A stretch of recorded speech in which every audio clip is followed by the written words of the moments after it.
there are around 30 participants we have on the call here. There would be more on the YouTube live streaming that we have.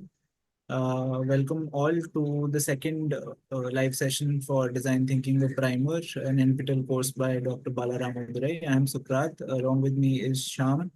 We both are the teaching assistants for this course.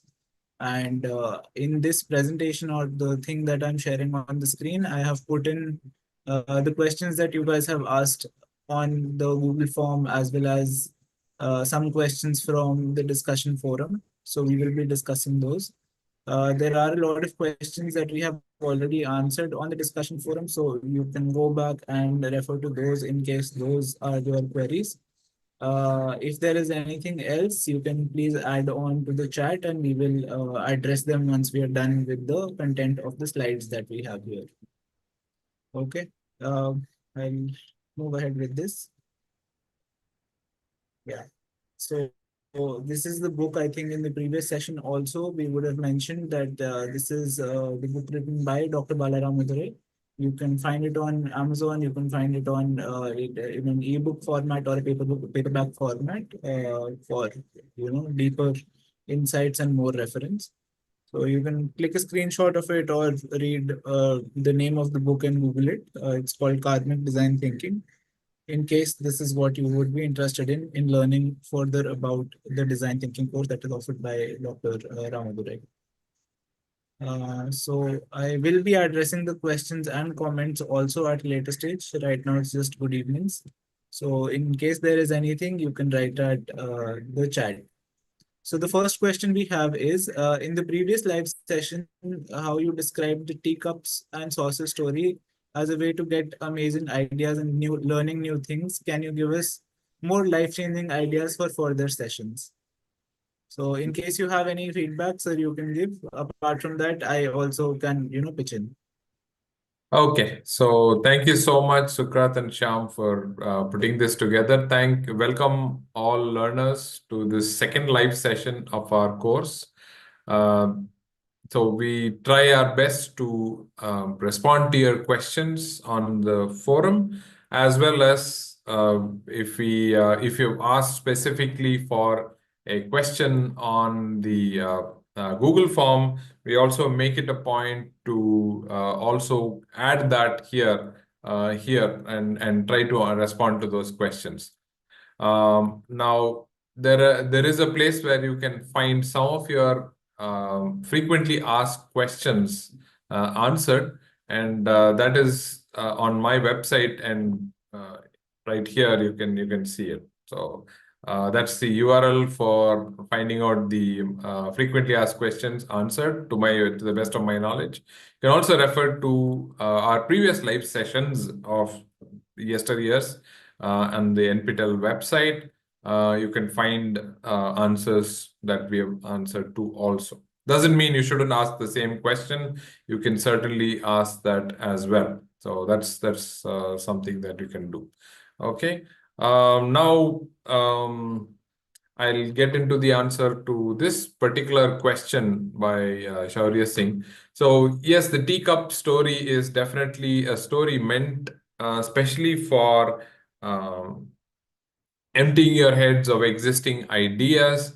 The main reason we do that is not to tell a story alone, but to emphasize on the fact that the moment we enter into the empathize phase, many of us, and I've been guilty of this in the past as well in my first few projects, we already go with a solution in your mind. But the intention is not to take the solution that you already have and force it on the problem that is there. So think of what the problem will solve. So they say, right? So when you have a hammer, you look for nails. So if you have a solution already, you think that that's what the customer wants or the user wants. But that's not the real key. The key is to keep an open mind to anything that comes your way. So how do you really do that? And one of the easiest ways is what I described in that story as teacup story, as to empty your teacup. And how do you empty your teacup? simplest way is to just write it down. Write down all your pre-existing ideas as they are. You don't have to think about it. You don't have to, think of different triggers or anything. No, just empty out your ideas as they are in a piece of paper. Doesn't have to be very complicated. It just take a scrap piece of paper, even because you're not going to document this. If you're very particular, you can document ideas as well and note it down. So that was the main point of that story. It was not to showcase my storytelling prowess. So we also talk about blind men and the elephant with respect to only knowing pockets of I stand in front of Gajendra Circle at IIT Madras and talk about this blind men and the elephant. Is that a problem? Typically, is what we look at, what we focus on. The others we become oblivious to, or we forget, we are blinded by that.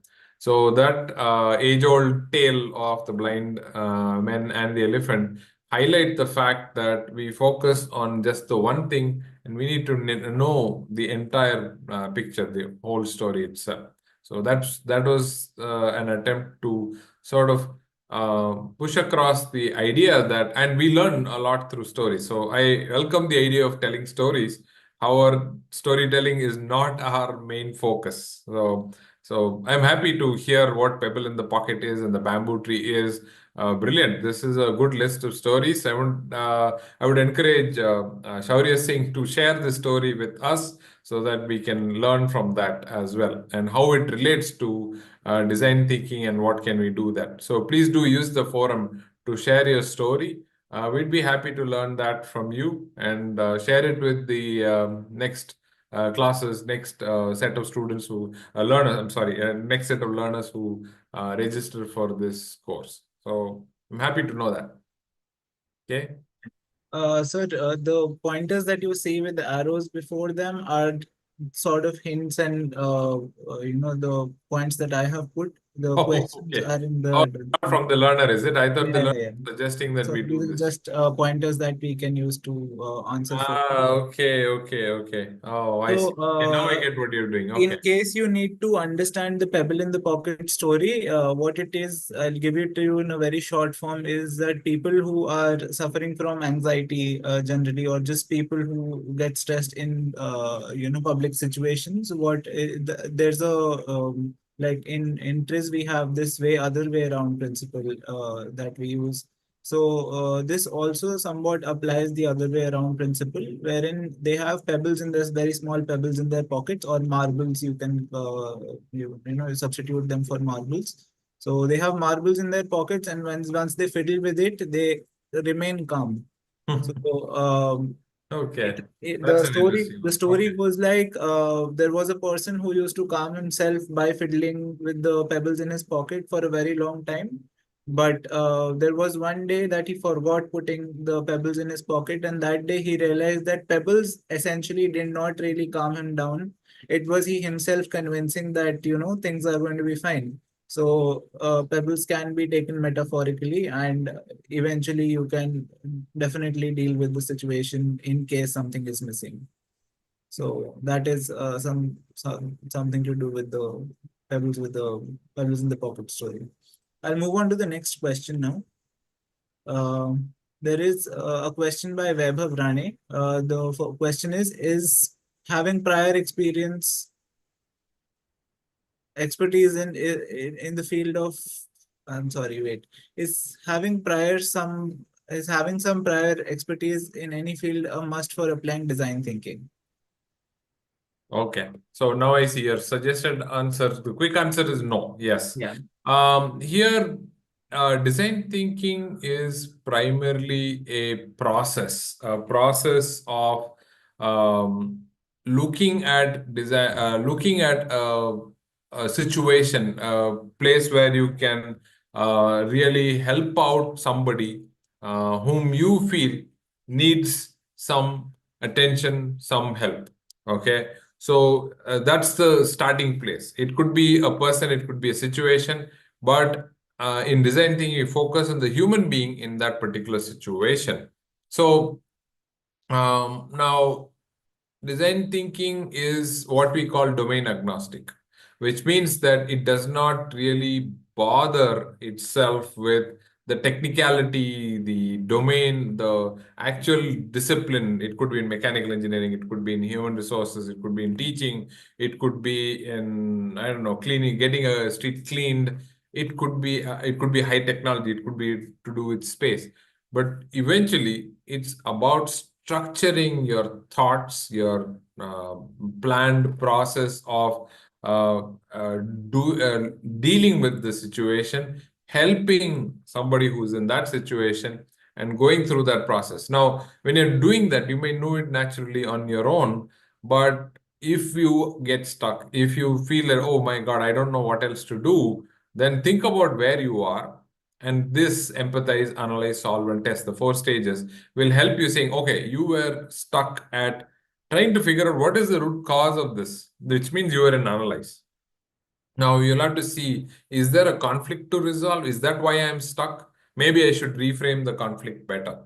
Maybe it is, I can only do these things, whereas the customer or the user wants, seven other things. So I'm not able to solve all of that. Maybe that's the deadlock. So let's take it one by one, one by one, one by one. Okay. I am able to keep the attention of one student in class, but I'm losing out three or four others who are fidgeting and who are moving around in class. I'm not able to keep them in check. So let's do it one by one. Okay, so I'm able to focus on one student. That's great. It works, but I'm losing out the other people at the same go. Okay, so maybe I should give something. So the reason they are all moving around is probably they're kinesthetic learners, which means that the learning style is by doing stuff rather than by listening or by watching something.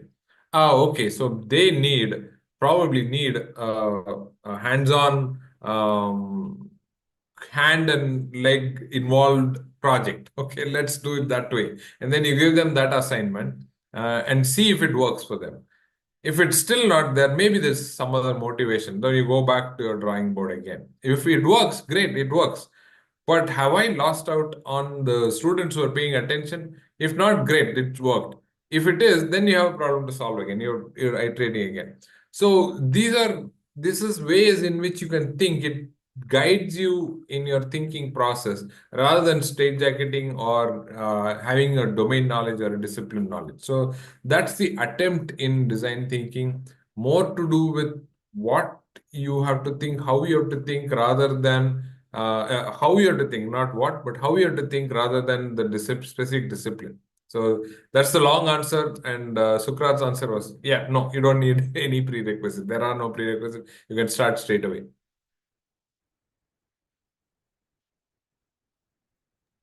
All right, sir. Thank you so much. Sharing again. Hmm. So that was the question. Third question is by Ashwin. How greedy algorithms and dynamic programming are related to design thinking? Now, these are terms that we have not really discussed in any detail during our course. If you have any insights into them, good. If not, I can tell a little bit about greedy algorithms and dynamic programming. Yeah, that helps. Why don't you kickstart the whole thing and then I'll chime in later. Sure. So it's like the easiest way to put greedy algorithms are that what greedy algorithms do is that they focus on making the best choice at each step, hoping that it leads to an optimal solution. And another thing that they do is that they focus a lot on the local resources that are present within the machine itself or within the organization itself, wherever it is being applied. Apart from that, there is the um, the dynamic programming, which will break down complex problems into smaller solutions. So that is again something that we do within this thing, design thinking, and I believe you can derive an answer out of that. Okay, so first up, I would address the fear in, or not fear, but question on the Zoom chat saying, "Hey, where are they getting these questions from? I don't remember seeing in the course." Yes, this is not part of our course. Greedy algorithms, dynamic program is certainly not part of our course. But I think the learner is merely curious about, hey, I know about these topics. Design thinking is something unrelated. Can I relate the two? And can I make something out of this? And Sukrat's attempt was at trying to bridge this gap as well. He did some search and did find this out. Thanks, Sukrat, for doing that. Uh, I agree that you could look at these interrelation. I'm going to answer it at a higher level because I honestly do not know much about greedy algorithms and dynamic programming, in spite of Sukrat's best attempts. So I'm going to say that um, yes, there are parallels between what we attempt at design thinking and several other things out there. For example, you could find a parallel with value engineering is about adding value to a problem when it's almost like an assembly line. You keep adding stuff. You think about something, you add some ideas to it, it becomes more valuable. Then you add some more thinking to it, it adds more value. So our design thinking flow process can be thought of as parallel to that also. So go ahead and make those parallels to what you already know about. So that actually makes a stronger connection with how we are learning this. This is how we all learn, right? We try to link to something that we already know. And that's what this learner is trying to do. The terms that is used per se is not part of our course. In case you're wondering about, hey, what is that? How do we actually do this comparison? So that don't get alarmed. It's not part of our course. However, if you have a discipline that you're already learning, and how do you connect that to design thinking? This is a good exercise. You should think about that. If you have any trouble with that, please do let us know. We will help you with how do you connect something that you already know and to what that is connected to. All right. Should I move ahead? Yeah, please. Yeah, so these were questions that have been popping up in the form itself, along with the chat that we are having. A lot of people have missed a lot of assignments over time. So we will be addressing that in some time. Okay. What is more important is one recurrent question to address on solve stage and conflicts. So if you can just give them a recap, that will be nice. Okay, thank you. I will certainly do that. Solve stage. Let me take one by one. So, Should I stop my screen share? So if you need to share something. no, I'm not going to share anything. I'm just going to talk about it.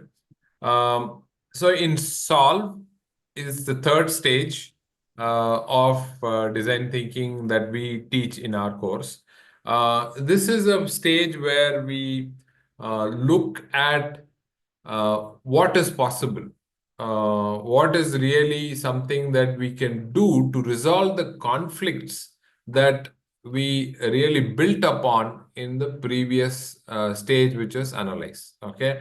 So if analysis was laser tight focus on the problem, the analysis of the problem itself, and to figure out what is it that we need to help our customers, our users with, then solve sort of breaks that the results of the analysis and says, this is what we need to solve. Okay, an example could be that I think I must have said this already. This is one of my favorite examples and very relatable. So if you have a drone, okay, um, a drone flies at a certain height. Let's say it's very, very high, say 100 meters in height. It can fly up there. And your mission is to capture pictures of the entire area. Let's say IIT Madras campus. It's a large campus. Let's say you have a drone which you're given the task to capture IIT Madras's entire place, right? So the entire place you want to capture. Great. So if you're given a task like that, what you will have to do is to uh, fly it at 100 meters height so that you cover a lot of area and be done with the project quickly. So you can have fewer images to stitch and you can get the entire campus and you can stitch all those pictures. You can get a good map that you have shot. However, because you're flying at such a height, uh, you have a problem that the resolution of those pictures may not be so great. Okay, so it really sometimes won't be so good at all. So you will have to now look at, okay, if the resolution, why is the resolution not so good? Because it's flying very high and the camera's resolution is probably not so good to capture all of this. Okay, fine. Let me come down a bit, let's say 50 meters height. So I can get better resolution because I'm now at a smaller area and say I take 4 pictures instead of the one, and that will give me a better resolution. Great. This is great. So I get much better resolution than what I started out with. However, now I have to take a lot more pictures, many more, that really puts my stitching capabilities to test, right? I have to stitch a lot of pictures together. And then I get a reasonable image out of the whole thing, all right? So now, and it's going to take much more time also, right? That's another drawback. So I fly high, I can do it quickly with fewer stitches. However, my resolution suffers. When people zoom in to find details, they're going to find pixelated information. Things are not going to be clear. If I fly at 50 meters, I get much better resolution. So if people zoom in, they will get the details. However, I'll have to stitch a lot more of images, and that's not going to be good. So this is a conflict. And we have to resolve that. So in solve stage, you think of how do I break that conflict? How do I fly high so that I can get maximum resolution, but fly low so that I can get higher resolution? And so now either you can solve it at a high and the height can be high, and you can say the problem statement is how do I now generate high resolution pictures with fewer images? So that could be problem statement one. Or no, I've decided to fly low. Then now the problem statement becomes, how do I stitch these images relatively painlessly? So you can do both of these. That's going to be how you can work on. Okay, so uh, so that's really what the game is. In analysis, in the conflict stage, you look at the conflict between these parameters and see how to solve it. In solve, you actually break the gridlock. If you have such a gridlock like that, then you resolve it. So that's the play between the conflict and the solve process. So if you are not able to solve it yourself, then we talk about TRIZ and a few triggers from that. How can I use prior action to do this task for me?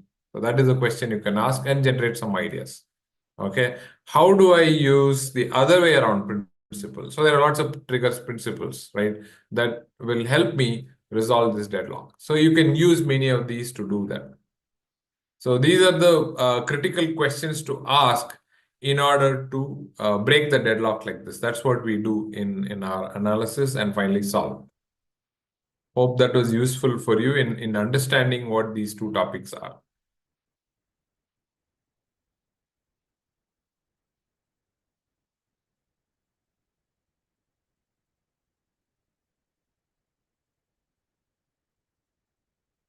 I think that covers it.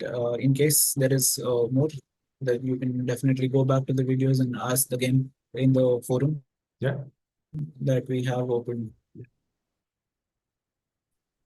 Yeah, it's about registrations and missed assignments are coming. I don't know who is doing the squiggly stuff, but yeah. That's fun, isn't it? So a lot of people have missed a couple of assignments, and there are a lot of registration related questions. Sham, if you can address them. So first question is related to the missed assignments. There were two or three learners who have raised their hand and have stated the same here. So the criteria is clearly described in the course page of the NPTEL course, whichever course be it. The criteria for this particular course, Design Thinking a Primer, is that the average assignment score that is calculated as 25% of your average assignment score from the best 3 out of 4 assignments that you have completed or submitted would be taken into account. Like some learners who have stated it here in the chat that they have missed 2 assignments, it is perfectly fine. If you are able to get 100 in the assignment 3 as well as 100 marks out of 100 in the assignment 4, your best average of best 3 assignments would still be around 200 by 3, 66.6, 67 marks, which means if you take 25% of it, it is around 16 or 17 marks or so, which is greater than the specified criteria, that is 10 out of 25. So you can go ahead and register for the examination. But I would still suggest learners here to go check the assignment page, read the description of the criteria to obtain the certificate very clearly before proceeding with your registration or further steps with respect to this course. I hope this answers the question regarding the missed assignment. Any learner has any specific query with respect to this?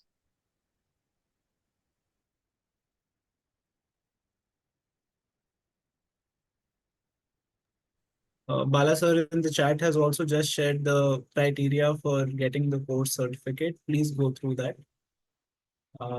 There are questions related to people having missed the registration date also. Sham, if you can address that. Uh, I think today is the last date to register for the Last day. examination. Yes. Not sure if there are any official announcements from the NPTEL side regarding the deadline extension, but do keep an eye on the announcement page in the course page or your email inbox. If possible, you can register tomorrow if they are extending the deadline, but not sure if it's today But 5 it's p.m. or ideal if you do it 11:59. today. They are saying the deadline is over. I'm sure the date is today, but not the time. I may need to confirm it with the team. Sir, if we missed 3 assignments, then you again go back to the calculation, calculate your average score. If you are securing 10 out of 25 marks in the assignment, you may register. But assignment 3 deadline is over, right? Yesterday, Wednesday, last Wednesday. Okay. Sir, how many questions will come in the examination? Professor, do we tell them the pattern or we can keep it for the last live session, this discussion? Yes, so I have a scrolling text right about here. I made it for this purpose that we have a dedicated live session on September 13th, especially at 5:30 p.m. IST, especially for addressing and answering exam-related questions. So exam-related. Pattern related.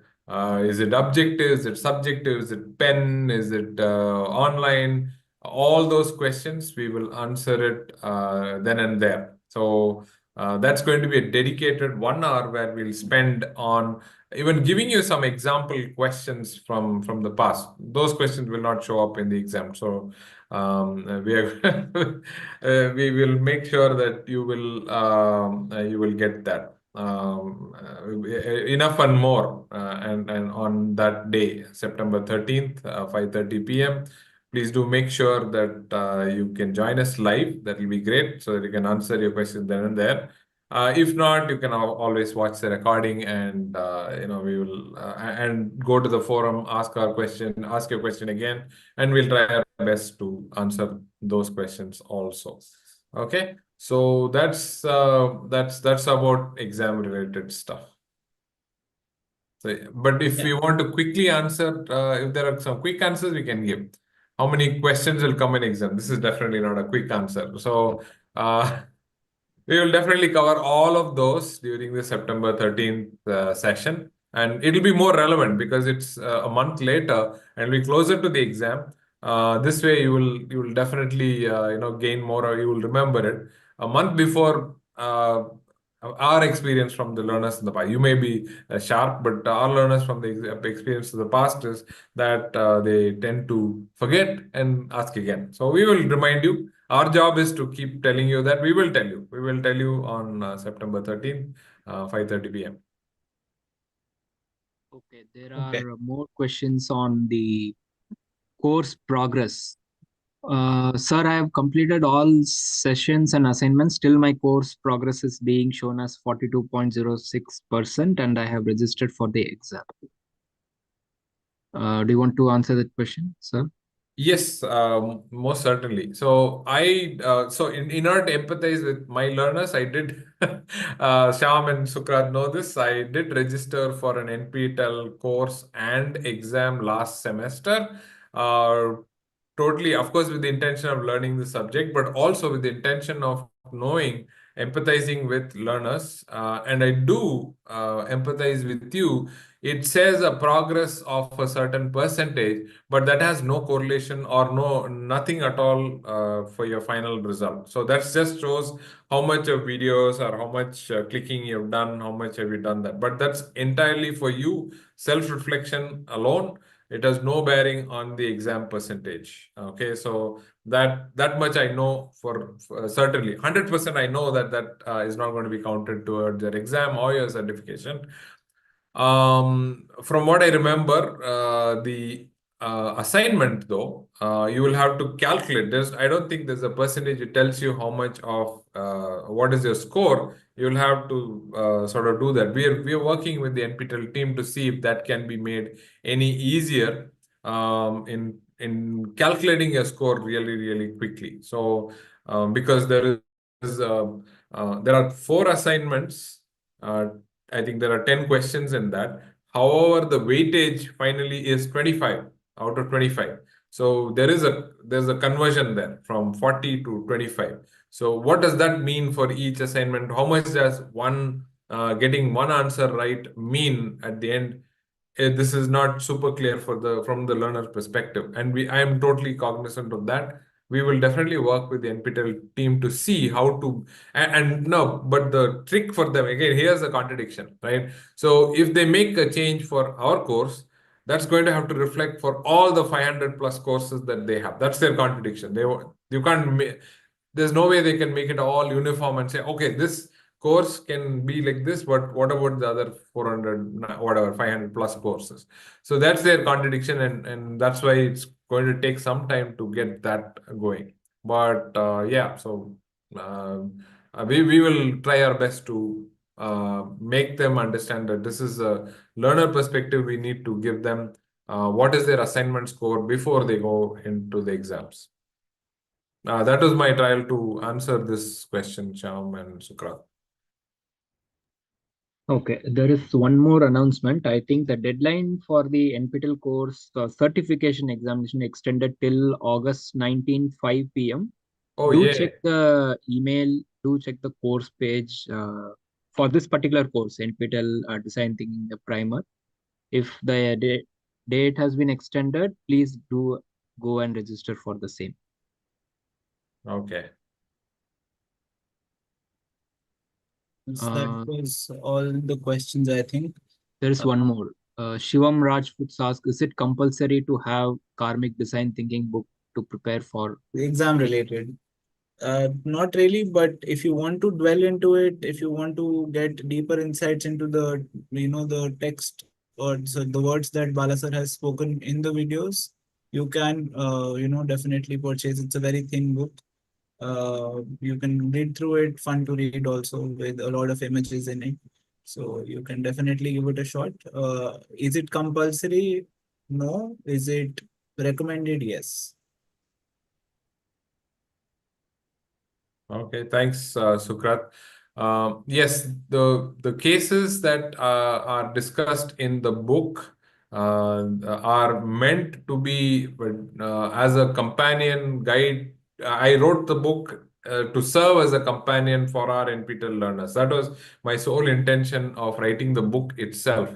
Rather than having notes and lecture notes, I wanted something that you could even use it on the field as a field companion, as a companion to the course. All those, let's say, user stories is what led me to even write the book. And that was what I have written it down. So is it compulsory? No, we don't say that you have to buy the book. However, this from the experience from our past learners has been that it has been helpful. That's what I've been told, that it was helpful in the course as well as applying it in real life, in going and making your product or service better. This book and the examples in it have helped them, is what I've heard from learners of the past.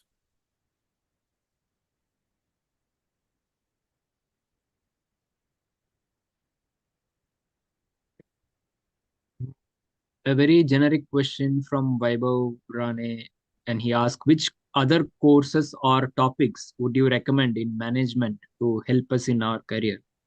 Sir, want to recommend the other course or any other suggestions to him? Oh, I would say, I mean, yes, you can take as many courses as you want. There's not a dearth of courses. I can definitely give you a list of course or topics that you can learn. However, the main focus in our course is for you to apply them in real life, in and learn from experience. Design thinking is a field which is very, very experiential by design. Okay, it's how it was derived, it was extracted from real world, real life experiences, and that's what you will see as something that goes a long way in for your retention as well. The more projects you work on, the more easier it gets. You don't even think about whether you're an empathize, you're an analyze, you're a solve, or you're a test. You just keep going, and that's what makes this learning permanent. You don't have to think about what steps, sub steps are there in each of these. You don't have to see whether it's working out or not, because all of it you would have gained by your project knowledge. It's like any other skill that you picked up. Design thinking is extremely hands-on. Bicycling, swimming, driving a car. All of this, I can give you a manual and or make you attend a course on all of these. However, till you actually took a bicycle and maybe even fell down one or two times, or somebody was sitting right next to you and you were driving a car, you were the one who was driving the car, or you when you hit the swimming pool and you started learning how to swim, that's when it actually all those principles come into play. It's the same thing with design thinking. You absolutely have to practice these principles that we learn in the course, and that's your best course recommendation I have, is to go out there. Start very simple. Start with your home. Start with your classroom. Start with your office surroundings. Any organization you work for, or you're a student, you're studying, or even you're at home and there are neighbors or your loved ones at home. You can start with them and see what is it that I want to help them out with. And then you apply the empathize, analyze, solve, and test. This is your best course, better than any other course out there, which will really, really help you. Okay. So start small, build on it, and then tell us this really helped you. Lots and lots of learners have come back and said we've used this and we've helped our users this way. And for us, that's confirmation or feedback that hey, these methodologies do work, these things do work. And yeah, so please let us know how you've applied it and benefited out of it, or more importantly, how your users or customers or people whom you have helped with this course have helped out with. So I know I didn't exactly give you a course recommendation or topic recommendation, but this is way beyond courses or topics, which is how Shyam, Sukrat, and I learned. So we are passing what from our own, we're sharing some tips from our own experiences. Thank you, sir. There is a question which might be relevant for this interaction. Yeah. That is based on applications of design thinking. Yeah. Within process of design thinking, there may be scenarios where the team makes wrong choices or wrong inferences of the user feedback. Any proven ways to check or avoid such mistakes? Oh, it's not just maybe, it always happens. It always happens that you made the wrong choice. It always happens that you made the wrong insights. You think the user is saying this or doing this, however, it's something else. It always happens. So the moment you start applying it, this happens. If this hasn't happened, you're applying it all wrong. So that's one of the things that I would tell you. Reason is that we with all openness, with all unbiased view of your project, your users, you will bring your team's bias and thoughts, the notion, the preconceived notion, as they call it, something that you already thought of, to the board. Definitely, you will bring it. It's human to do so. Okay, you will do that. And that comes in the way of you looking at the problem in its entirety, in its totality. So that's what is leading to this. Okay. So see if you can work in, you can use videography, photography to look at the user. Don't go by what the user tells you, because they themselves are not super clear on why they do what they do. Okay, so make them. One of the examples I've read in a book called Knowledge Creating Company. I think that's what it's called. There are a couple of Japanese authors who wrote this book. Fantastic book. It's a really good book. One of the examples they said was this company is trying to build an oven to make bread. Okay, that was it. So they went and to a restaurant, to one of the best chefs that makes the best bread. Okay, they went to them and asked him, what is it? Just make your bread, and I mean, you tell us how this bread is made. How do you make the bread? So he described in detail step 1, 2, 3, 4, 5, and he described all of that. And the team that was making the oven noted all of that down and made the bread. Sorry, the bread making machine. Okay. So, okay, fine. Now I have a prototype which can make what that chef makes. When they made the bread and they tried to compare it with the bread that the chef makes, there was a difference in flavor. The machine made not a good bread. It was inferior in taste or quality or something like that. Something was amiss. Okay. They really didn't know what was wrong. So they went back to the chef and said, okay, don't tell me what you do, show me what you do. And he went over that, and they tried to look at the steps and were matching it with the observations from the field. Okay, this chef did step 1, step 2, step 3. Wait a second, he didn't do that. I mean, he did that, but he didn't note it down here. Apparently, it was just a twist in the dough, the bread dough. He made a little twist, and that was not something that he documented. Okay. So either missed out, or it's just natural for him to take dough and do a twist and put it into that into an oven. The team came back and said, "Hey, does the twist? Our machine should do that." We made that, and then it matched how pretty closely what the chef makes to what the machine makes. So it tells you that even experts, the chef has been doing that for eons, and still they got it wrong, right? So they themselves are getting it wrong. So it's highly likely that however honest, however true to the intentions that you have in the design thinking project, your biases, your oversight may come in, it may creep in, and you will make those mistakes. It's a good idea to keep going back, iterating it as many times as you possibly can. So that will help us in the long run to not make those. I mean, you will make those wrong choices, but you learn from them. Treat it as a learning experience. So rather than saying I'm going to avoid all sorts of mistakes, it's not possible. You will make mistakes. What can I learn from that? That we can definitely learn. Okay. So what do I do with these mistakes? How do I learn from that? That's key.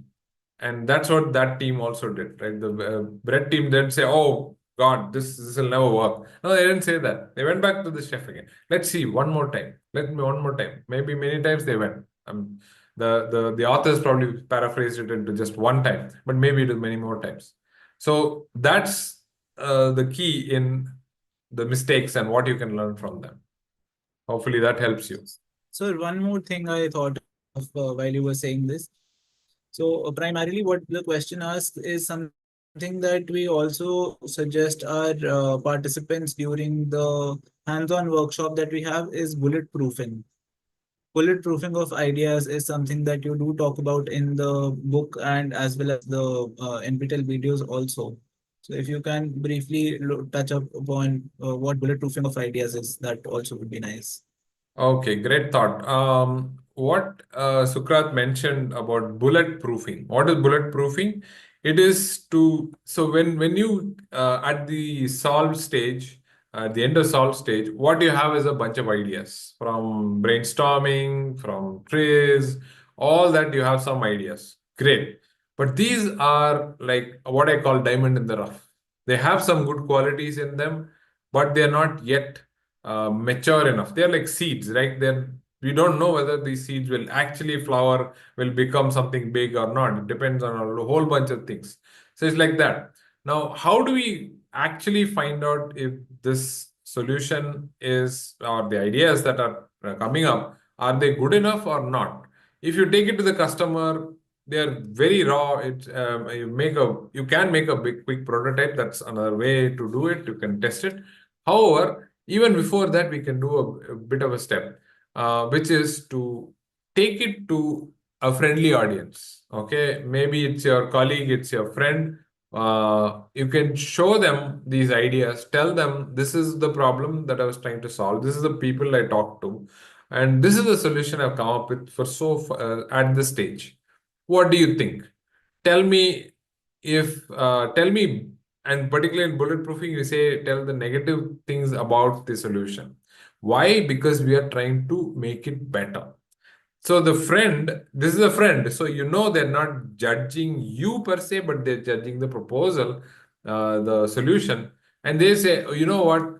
This is going to take a lot of time to implement." I don't think this is the original problem at all. I didn't even understand what the solution was. Many such things may come up from your colleagues or your friend who are in a friendly setting. Okay. What that does is triggers your thought saying, I thought this was already covered. Yeah, I didn't see that. So a lot of blind sides about your proposal comes up, and that you can plug in, you can plug the holes and say that, okay, I'm also going to include this idea to cover what he just said or what she just said. We're going to put that down and make the proposal even stronger. At the end of solve, we do this so that it can enhance your and it enhances also the fact that you become choosy about which ones you can actually go ahead and make a prototype, because prototyping is time intensive, money intensive. So you can't make 10 prototypes. If you can, that's great, you can test out 10 of them, but typically you have time only to make one, maximum two. Okay, so you are now refining that process itself at the solve stage so that you can get to a prototype and say, okay, I'm going to make this one with some assumptions from solve. Okay, so this bulletproofing really helps you in vetting the ideas before you can even make a prototype. Not even with the customer. I'm saying even before you make a prototype. Yeah, so that's one thing that may help you also. Yes, Sukrat, back to you. Thank you, sir. That really explains it very nicely. I was waiting for the bulletproof jacket quote that you quote every time, but it's okay. Apart from that, I think Sham has taken a lot of questions related to the certification, the assignments, concept related questions as such here. Check So if in there are case any on the live streaming YouTube link. yeah, I'll just check that.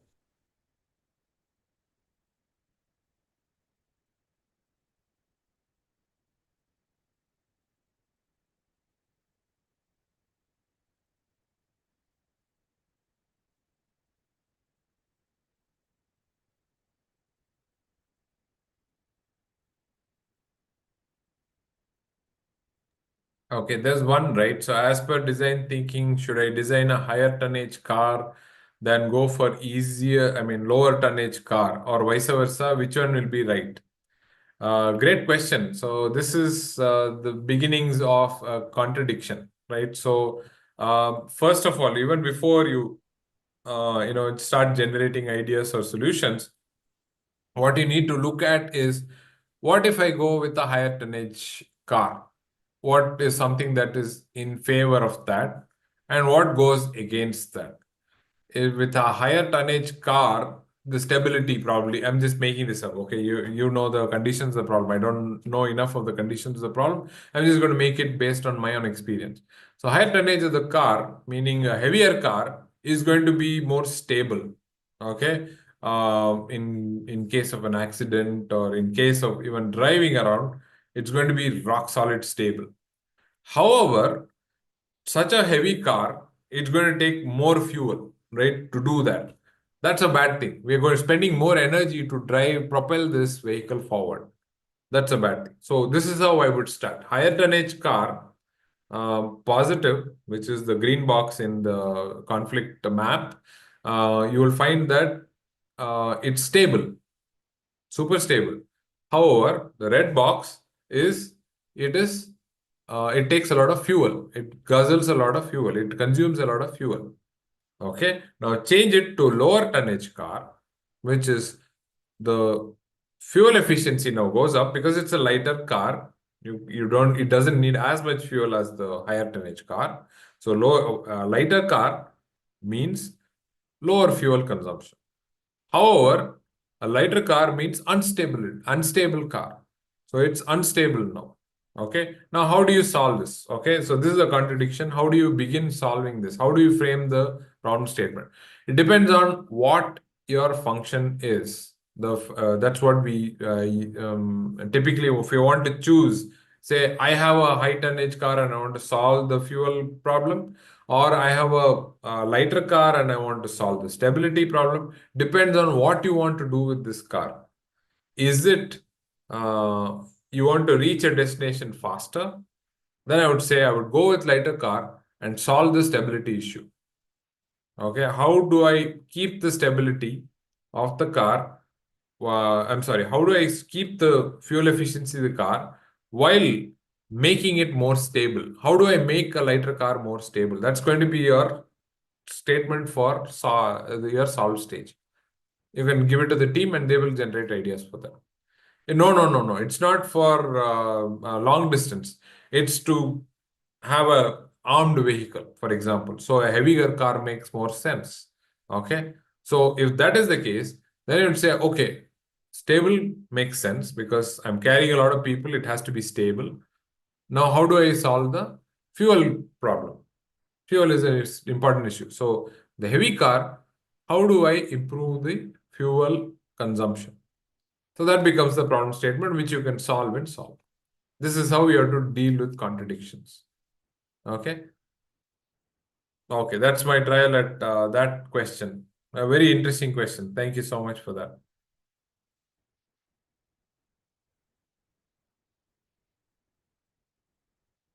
Okay, somebody even tried to answer. The condition is like heavier electric battery, simulating its SIC, SOH data, then, oh, wow. Okay, so definitely write to us and we'll be happy to, I'll be happy to answer your question. So this is my email address in the YouTube chat. You can write to me, and I will be happy to take that conversation forward. Okay, do write to me. I'd be more than willing to, see if I can help you with solving that problem. Okay, is there any other One question? question that I think we might have missed, that is about, is there any scope for a UX designer Scope for a UX designer. Okay, for this course? for I this think course. Okay. Does that mean they want a job as a UX designer for this course, I or think it means if is it applicable? somebody who is interested in UI Ah, UX, would this course be helpful for them? Oh, in fact, I've always got the opposite question, which is, does this course apply to anybody apart from a user experience person? Okay, so this is the first time I'm getting. So, what's in it for user experience? Well, this course is definitely perfectly aligned for somebody who is whose job is to design experiences for the user, or UX as they call it, user experience.